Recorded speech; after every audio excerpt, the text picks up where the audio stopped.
In this month of May, there are many celebrations, and one of them in Asian culture is Buddha's birthday, which is a national holiday in Korea. In the lunar calendar, Buddha's birthday is always on April 8th. This year, his birthday falls on this coming Friday, May 27.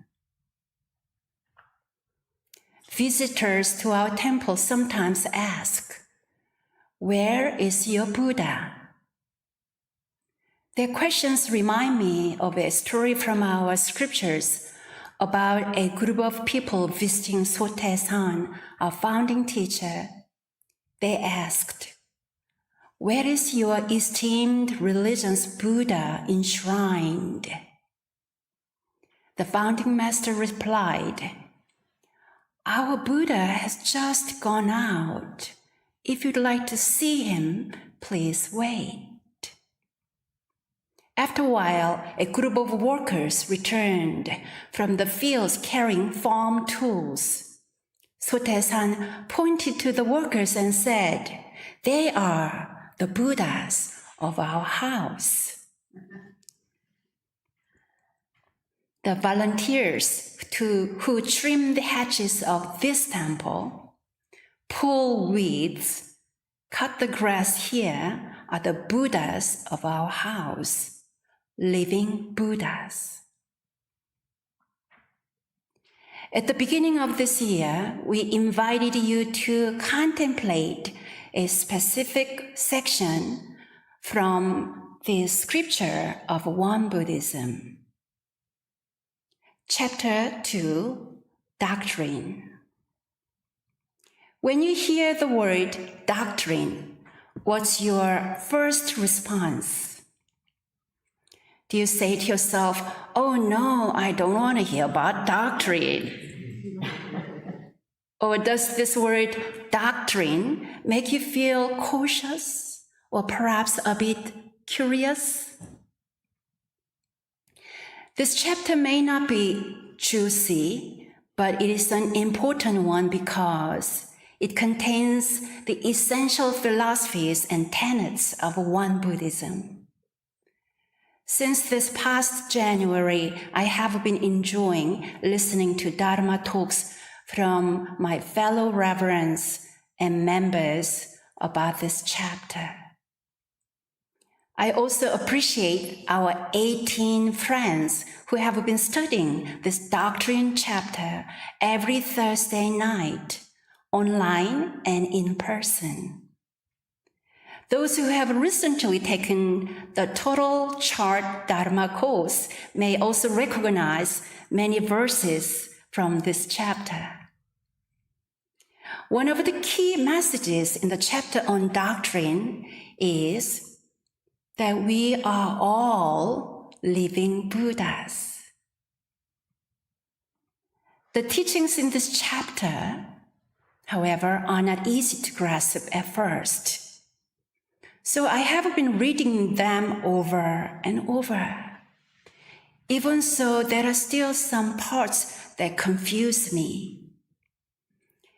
In order to delve into every line and passage, I recently started to do 사경 practice. 사경 practice means mindfully copying a scripture text by hand. First, I copied in Korean, then in English. This slow and meditative process helps me to connect better with the meaning of the words. One message from the 39 verses in the chapter on doctrine that keeps coming back to me is verse 4. There is nothing among all things in heaven and earth or the Dharma realm of empty space that is not Buddha. Therefore, regardless of time or place, we must never neglect to maintain a respectful state of mind, and treat everyone and everything with the same pure mind and pious attitude we have for the Venerable Buddha. This passage appeals to me because it clearly expounds Won Buddhism's revolutionary approach for worship, one that is different from other religions and traditions. The novel perspective of Won Buddhism is that all things and all living beings have an inherent capacity to manifest blessings or transgressions. This is significantly different from an approach in which the focus is on a relationship with one or more deities. Maintain a respectful state of mind and treat everyone and everything with a pure mind and pious attitude. This line has resonated with me for years, but I have been also aware that it is not always easy to maintain a respectful state of mind with a pure and reverential attitude. Although sometimes I love to be silly and funny, especially with the children, dogs, and some grown-ups, I also aspire to cultivate an underlying attitude of deep respect and compassion for all. Treating everyone and everything like a Buddha is quite an aspiration. Even when others do not treat me with respect and reverence, can I still maintain a respectful and reverential attitude toward them? If I could, if only I could, wouldn't this life be wonderful and abundant? This morning, some of us bowed to each other when we entered the Dharma hall. We bowed to each other at the beginning of this service. We will bow again when we leave. These bows are a lovely way to express our respect for one another. When we bow with our pure mind and reverential spirit after an hour of meditation, it feels very believable that the person right next to us is indeed a Buddha, a living Buddha. To encourage the state of mind at our children's camp, we often chant, I am a living Buddha, you are a living Buddha, we are living Buddhas. But what happens when we walk out the Dharma hall doors? If we turn on the news in our cars, does it feel as though we are listening to news about Buddhas? What about when someone tailgates us on the way home or cuts us off in traffic? Or what about when we receive an irritating text from a colleague? Or when you go home after the service today and find laundry on the floor and dishes in the sink and feel you have to do everything around the house? Can you see your family members as living Buddhas? Very quickly, the teaching that all beings are Buddhas can seem idealistic and theoretical. This certainly happens to me, and when it does, I sometimes have a hard time maintaining a respectful, pure state of mind with a reverential attitude. Not long ago, an opportunity to practice presented itself. It came during a meeting in which many Kyomunims from across the US had gathered to discuss the bilingual chanting booklet we use in many of our temples. During the discussion, it became clear that some of us strongly believe that it is important to revise the translation here and there for clarity for our English-speaking practitioners. At the same time, others of us strongly believe that it is important for the text in the chanting booklet to be exactly the same as the translation in our scripture book. All of us believe that sharing Master Sotaesan's teachings with English-speaking people is an essential part of our work. Many of us came to the United States specifically to engage in this work. I did. And so, at the meeting, it was difficult for me to hear some of my Kyomunim colleagues advocate for something I disagreed with on a topic I think is important. I felt defensive. My equanimity was challenged.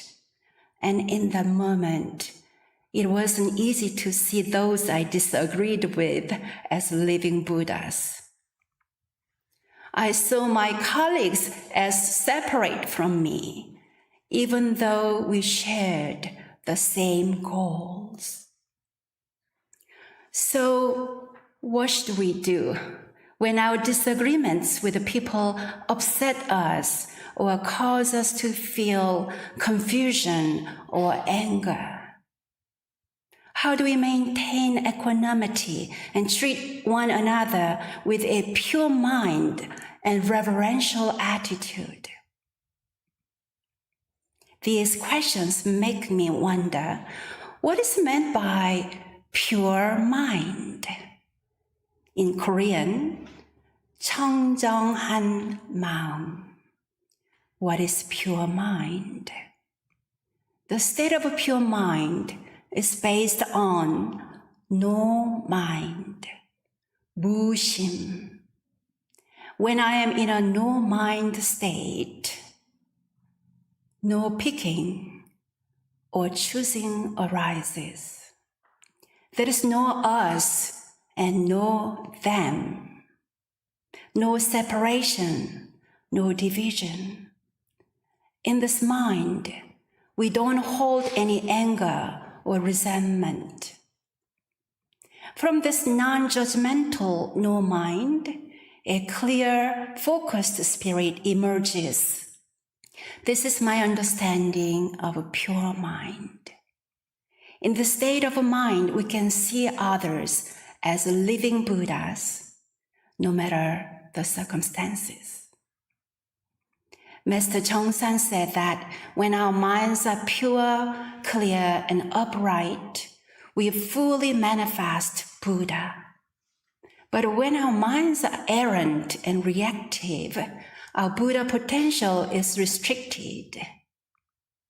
Reflecting on this Dharma and on the doctrine chapter, my equanimity has been restored.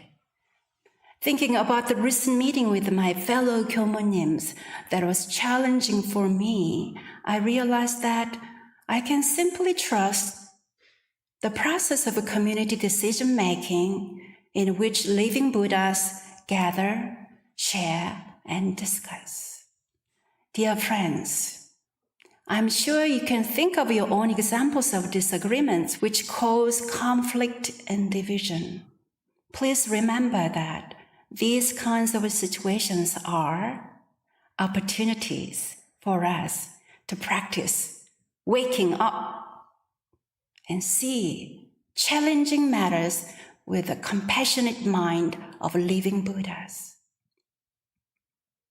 This process is really key to our practice. We may get discouraged but we don't want to give up. Even the greatly enlightened Gautama Buddha was criticized and slandered by numerous people while doing his Dharma work. As soon as we fall onto this planet, we have a purpose and meaning for our lives, contributing what we can. We must continue to work at living together as Buddhas. So we come to the basic question: how do we see Buddha nature in everyone and everything under all circumstances? This may be a question to contemplate for a lifetime. Meanwhile, keeping the motto, treating everyone and everything with a pure mind and respectful attitude, let us try to manifest our fullest potential.